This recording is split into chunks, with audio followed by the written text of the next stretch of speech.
Shalom, selamat pagi. Hari ini, Kamis 31 Juli 2025. Bacaan Alkitab terdapat pada Matius pasal 18 ayat 1 sampai dengan 6 dan Filipi pasal 4 ayat 10 sampai dengan 23. Ayat nats terdapat pada Mazmur pasal 103 ayat 11 berbunyi, "Setinggi langit di atas bumi, demikian besarnya kasih setianya atas orang-orang yang takut akan Dia." Dan Roma pasal 5 ayat 20 sampai 21 berbunyi, "Di mana dosa bertambah banyak, di sana kasih karunia menjadi berlimpah-limpah, supaya sama seperti dosa berkuasa dalam alam maut, demikian kasih karunia akan berkuasa oleh kebenaran untuk hidup yang kekal, oleh Yesus Kristus, Tuhan kita." Renungan berjudul Unlimited and Endless, tak terbatas dan tak berakhir. Apakah itu?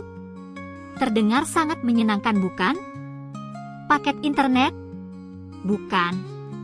Ini bukan tentang yang berasal dari dunia ini. Ini yang dari Allah, firman Tuhan yang dinyatakan dalam bacaan kita hari ini. Sebuah pernyataan pujian dan pengakuan dari sang pemazmur kepada Tuhan bahwa kasih setia dan kasih karunia-Nya tidak terbatas dan tidak berakhir dalam hidup bagi setiap orang yang percaya dan takut akan Dia. Sang pemazmur menggambarkan dan menganalogikannya setinggi langit di atas bumi. Ini bukan kasih yang dangkal tetapi kasih yang luas, yang menjangkau kapanpun dan dimanapun kita berada. Kasih Allah yang menebus dan menyelamatkan. Kasih yang mengatasi segala kelemahan dan keterbatasan kita.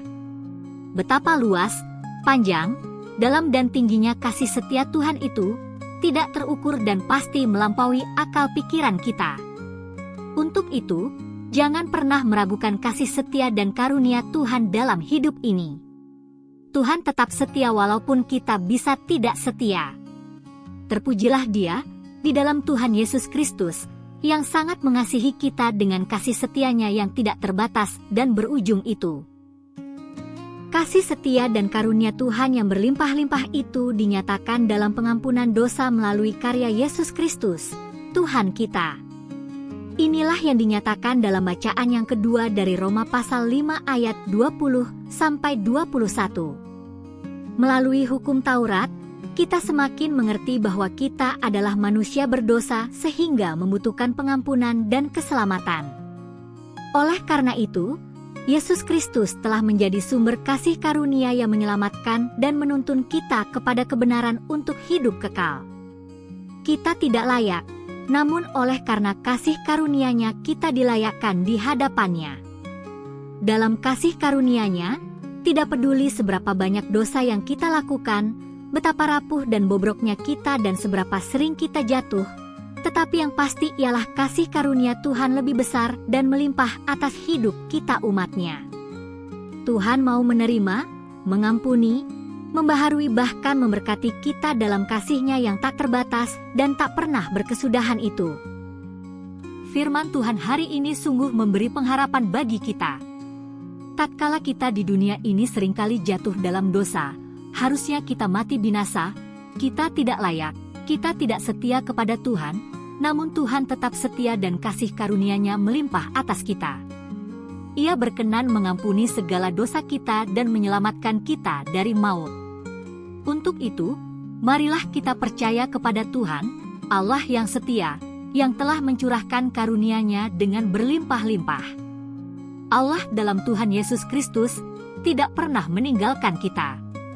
Berserahlah padanya. Kita ini adalah milik-Nya, lih. Ayat intritus. Hiduplah dalam kebenaran dan kebaikan sebagai wujud bahwa kita sudah mengalami kesetiaan dan kasih karunia-Nya. Amin. Doa. Bapa, kami bersyukur atas kasih setia dan karunia MU yang tidak terbatas dan tidak berakhir itu dalam hidup kami. Kami mau belajar untuk tetap setia kepadamu. Tolonglah kami untuk hidup dalam kebaikan dan kebenaran MU. Amin. Ditulis oleh Vikaris Somenifati Hia. Salam bumi bersukacita dalam damai sejahtera. Terima kasih.